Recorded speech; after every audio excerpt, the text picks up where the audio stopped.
એને સબસ્ક્રાઈબ કરો, લાઈક કરો, શેર કરો। પૂર્વ ધારાસભ્ય જયરાજસિંહ જાડેજાના પુત્ર ગણેશ જાડેજા હાલમાં જેલ હવાલે છે। તે ક્યારે છૂટશે તે હું આ વિડીયોમાં જણાવીશ।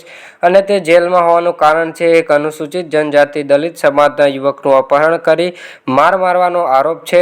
આ કેસમાં ગણેશ ગોંડલ વિશે પોલીસે નિવેદન આપ્યું છે અને કહ્યું છે કે અત્યાર સુધીની તપાસમાં એવું જાણવા મળ્યું છે કે એફઆઈઆરમાં એવું લખવામાં આવ્યું હતું કે ગણેશગઢમાં જઈને દલિત સમાજના યુવકને માર મારવામાં આવ્યો હતો અને ગણેશ ગોંડલ પણ ત્યાં હાજર હતો તેવું એફઆઈઆરમાં લખવામાં આવ્યું હતું।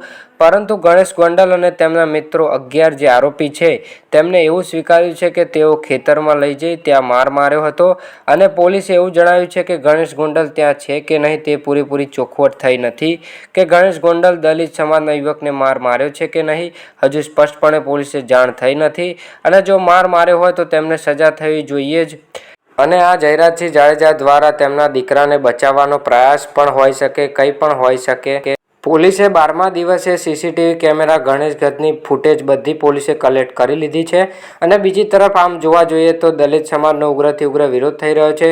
બાઇક રેલી અને આંદોલનો દ્વારા ગણેશ ગોંડલની દાદાગીરી થઈ રહી છે તેવું કહી રહ્યા છે, પરંતુ બીજી બાજુ ગોંડલના લોકો ગણેશ ગોંડલના સમર્થનમાં છે અને માર્કેટ યાર્ડ બંધ રાખ્યું છે અને કહી રહ્યા છે કે ગણેશ ગોંડલ કોરોના કાળમાં અને વગેરે પરિસ્થિતિઓમાં ગોંડલની સાથે રહ્યો છે અને સારા કાર્યો કરેલા છે।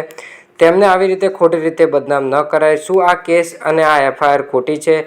પોલીસ તપાસ હાથ ધરી રહી છે। જયરાજસિંહ જાડેજાએ પણ આ ગોંડલ બંધ રહ્યું તેની પર ગોંડલનો આભાર માન્યો છે અને કહ્યું છે કે આ એક આકસ્મિક ઘટના હતી, કોઈ કાવતરું અગાઉથી કરવામાં આવેલું નહોતું, કોઈ ટાર્ગેટ કરવામાં આવ્યો નહોતો કે દલિત સમાજના યુવકને જ ટાર્ગેટ કરવો તેવું ગણેશને પણ ખબર ન હતી। ગણેશ તે લોકોને ઓળખતો પણ ન હતો, જયરાજસિંહ જાડેજાએ જણાવ્યું હતું। અને ગણેશ ગોંડલના છૂટવાની વાત કરીએ તો અત્યારે હાલ તે જેલ કસ્ટડીમાં છે।